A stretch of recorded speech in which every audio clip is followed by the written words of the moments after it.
Good evening. I speak to you tonight from the governor's office in the Ohio State Capitol. We have now reached the most critical point in our battle against the coronavirus. If all of us do not take immediate action to slow this virus down, the tragedy that we see playing out on our television screens every day in Florida, Texas, Arizona, and California may well be our reality in just a matter of weeks. The good news is that this nightmare does not have to be our future. Now, some have wondered what new health orders might be issued tonight. That's a discussion for another time. As your governor, I will take whatever action is necessary to protect the people of this state.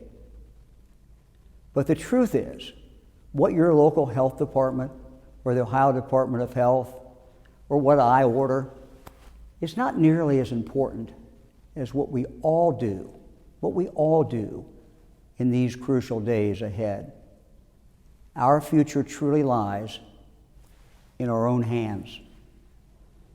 Ohioans have faced many challenges throughout time: wars, floods, tornadoes, but really nothing quite like this since Governor James Cox was our governor during the Spanish flu pandemic of 1918.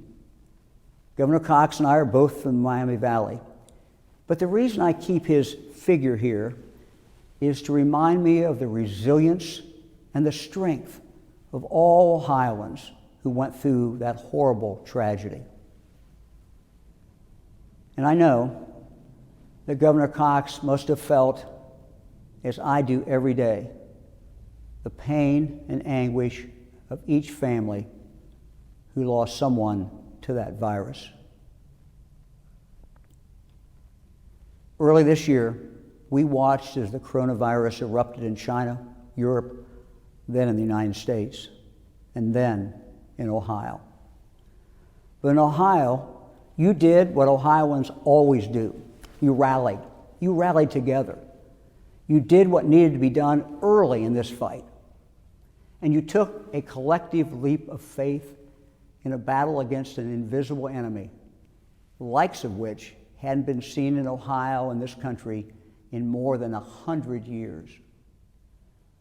You made extraordinary sacrifices. You left school. You left work. You stayed home. You missed loved ones. You missed milestones. Yes, you missed paychecks.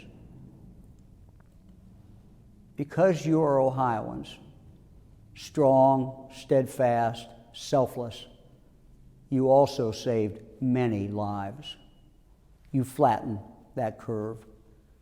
And with your individual and your collective actions, you bought Ohio time, precious, finite time for our healthcare providers to create a statewide hospital system and for doctors and nurses to learn more about this novel illness and how best to respond. Time for Ohio to procure life-saving medical equipment, such as ventilators, as well as personal protection equipment. And with no vaccine in sight, you gave us time to learn how to better manage this disease so we could carefully and responsibly reopen the state to protect both our lives and our livelihoods. We sought input from business leaders throughout the state, and we listened to the scientists and other health experts to develop guiding protocols to open in an incremental, measured way that could protect the safety of employees and customers alike. By controlling the spread of the virus early on, we were able to responsibly reopen, and the Ohio economy has started coming back. Ohio's unemployment rate is coming down. While in April, the revised rate was 17.6%, by May, it had dropped to 13.7%. And further, for 10 straight weeks, applications for continued unemployment benefits have declined. We must keep the virus in check so that we can rebuild consumer confidence, and keep the positive economic momentum going. So where are we now? Clearly, the virus is spreading with a vengeance across many parts of Ohio and lurks waiting to attack victims in all of our 88 counties. Tragically, in just 4 months, we have already lost 3,075 of our fellow Ohioans to this dreaded disease, nearly the same number of Ohioans who died in the Vietnam War. Our hospitals are seeing more and more COVID patients. There are tonight 1,027 of our fellow citizens in our hospitals in Ohio suffering from COVID. 316 are in intensive care. 146 are on a ventilator. And many of those who have recovered now, suffer from long-term and in some cases permanent health consequences, such as lung damage, kidney damage, and other very significant medical problems. Ohio is now nearing our April and May peak of just over 1,100 hospital patients, with the Cincinnati and Dayton regions currently seeing more COVID-positive patients in their hospitals than during any previous time during the pandemic. And the Cleveland region is also nearing a similar point.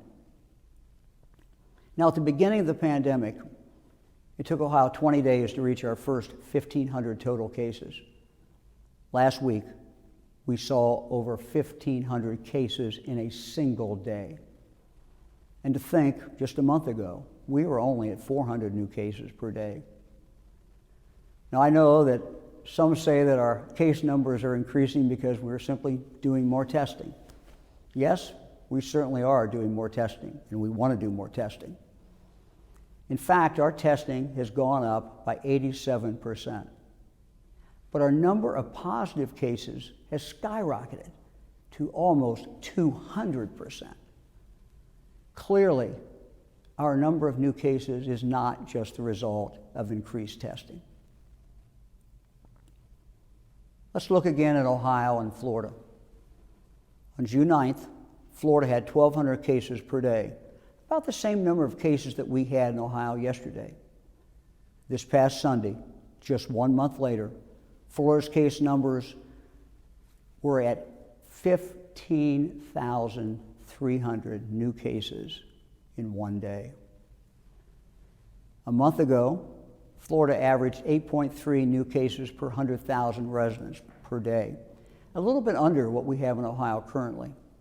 As of yesterday, Florida's new cases have increased sixfold per day, 51 cases per 100,000 per day. A month ago, Arizona was also at 1,200 new cases per day. As of Sunday, Arizona was at 3,400 new cases per day. And further, Arizona averaged almost 18 new cases per 100,000 residents per day last month. But that has increased 2.5 times as of yesterday. 2.5 times. If we do not change course, Florida and Arizona will be our future. I've always found history to be a teacher, and so early in the pandemic, I read a book by a man by the name of John Barry called The Great Influenza. It's about the catastrophic flu of 1918. He wrote an article yesterday that puts our current reality into sobering perspective. And this is what he said. This is our second chance. We won't get a third.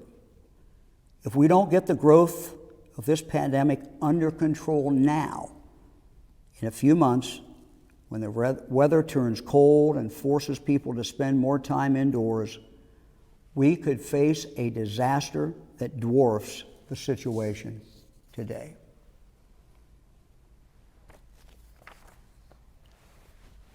Ohio is sliding. We're sliding down a very dangerous path, with our once flattened curve starting to sharpen and to spike.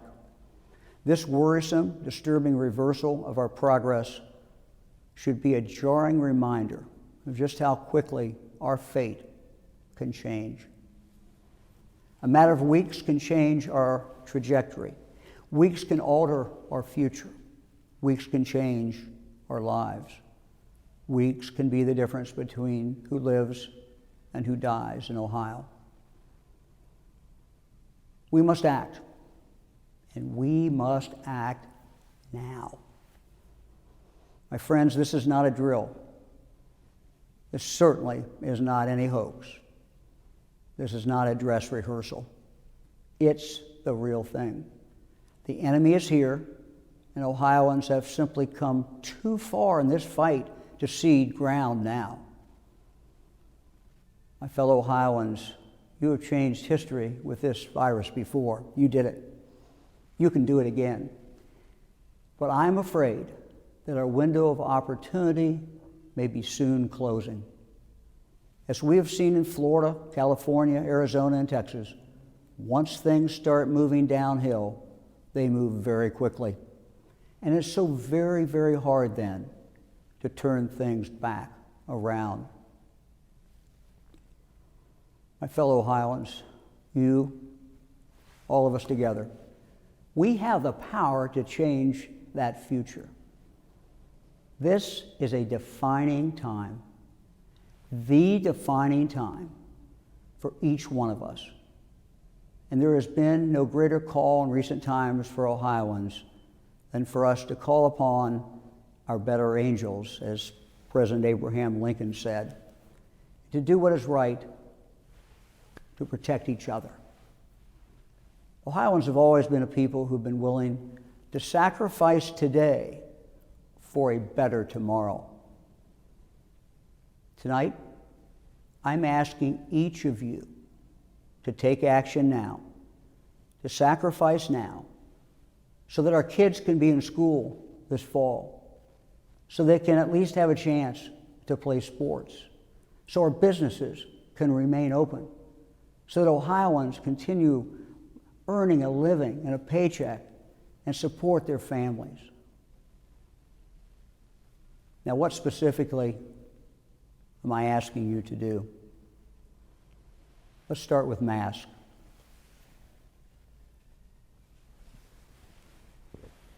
Let's start with masks. I'm asking each one of you, wherever you live in Ohio, whatever county, whatever the alert color of your county, to wear a mask every time you go out in public. Now, I know some may still question the wisdom of wearing masks, but as we used to say when I was a prosecuting attorney, the jury's back.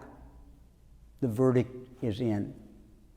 There is a broad consensus today in the medical, health, and business communities that masks are critical.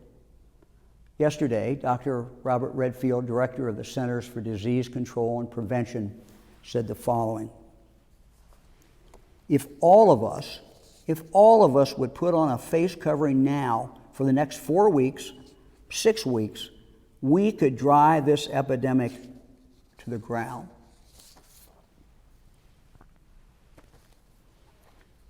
Wearing masks is also our best way to protect Ohio jobs.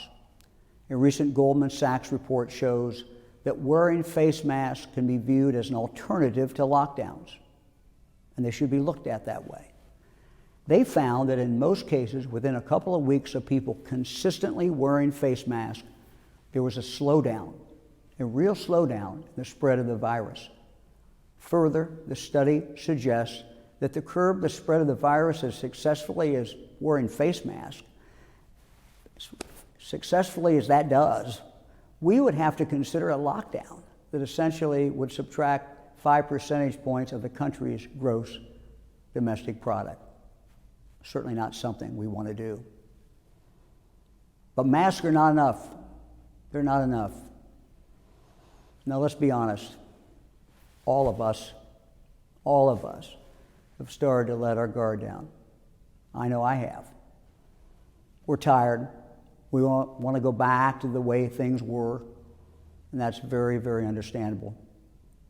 But when we do, we're literally playing a Russian roulette game with our own lives and our families and our neighbors. Good decisions will protect the economy and save lives. Reckless ones will hurt and kill.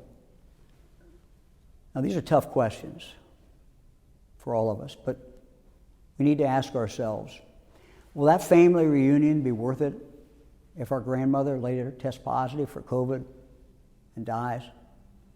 Will that neighborhood cookout be worth it if your neighbor ends up alone on a ventilator in intensive care? Will that play date be worth it if the kids can't go back to school at all in the fall? We're all tired of being cooped up. I know your kids want to be with their friends. Fran and I know that our grandchildren certainly do as well. But we have to ask ourselves, what's better? Knowing you did all you could to keep your family and your neighbors safe and our economy open, or taking risks that lead to illness, death, and another economic shutdown? Don't we all want to be around to meet our future children, our future grandchildren, those not yet born? Attend their baptisms, to watch our kids and grandkids graduate from school, to attend their future weddings. This virus will end. It will end. And don't we all want to be around when it does, so we can enjoy life, enjoy our families, enjoy our friends? As I said to somebody the other day, there will be opening day baseball games we can go to. There will be so many other things that we can do in the future. We just got to get through this. Now, none of us can do this alone. In words often attributed to Ronald Reagan, Reagan said, "We can't help everyone, but everyone can help someone." These are once-in-a-100-year sacrifices. These are short-term inconveniences for long-term freedoms. In his January 1941 State of the Union address to Congress, President Franklin Delano Roosevelt began to make his case to end the isolation policies that emerged following World War I.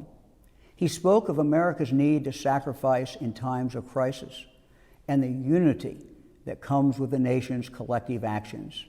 Here is what he said. No one can tell the exact character of the emergency situations that we may be called upon to meet. The nation's hands must not be tied when the nation's life is in danger. All of us must prepare to make the sacrifices that the emergency, almost as serious as war itself, demands. Our strength is our unity of purpose.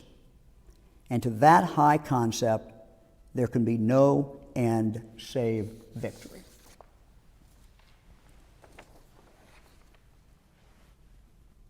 Our way of life in Ohio is in danger. Our state's life is in danger.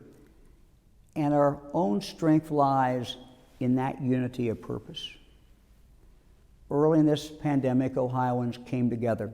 You showed extraordinary kindness, care, compassion for your families, your friends, your neighbors, and for strangers alike. You rose to the occasion. You answered the call. I'm asking you, I'm calling on all of you to once again unite. This virus is real. It's killing our family members, our friends, our co-workers. We must take the long view in our response to it and remember that Ohioans have always been a strong, determined, resilient people who time and time again have overcome adversity and beat the odds.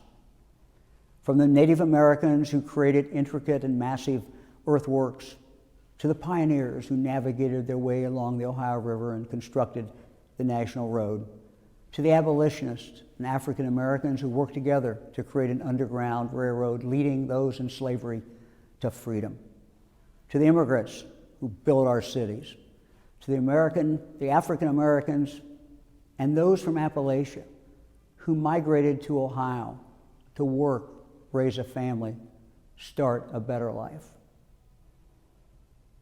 At the start of this pandemic, Ohioans set the example for the rest of the country. Though this has been a trying time for all Ohioans, you showed the world what was possible when people work together. You showed the world our Ohio grit. I remain an optimist, and I truly believe that we will rise out of the great tragedy of this virus and all that it has laid bare. Positive things will come out of our struggle. American and Ohio ingenuity, innovation, creativity, deeper relationships with our family, with our friends, and a stronger, renewed sense of community and our obligations to one another. Out of this struggle, we will learn, and we will emerge stronger, better, more tougher, more resilient. As the Bible tells us in Galatians, let us not grow weary of doing good, for in due season we will reap if we do not give up. Ohioans never give up, and Ohioans will not grow weary of doing good and helping to protect each other. We are Buckeyes. We are strong, and we will not relent as we forge a path forward, united in building Ohio's great future. Thank you very much. I hope you have a good evening.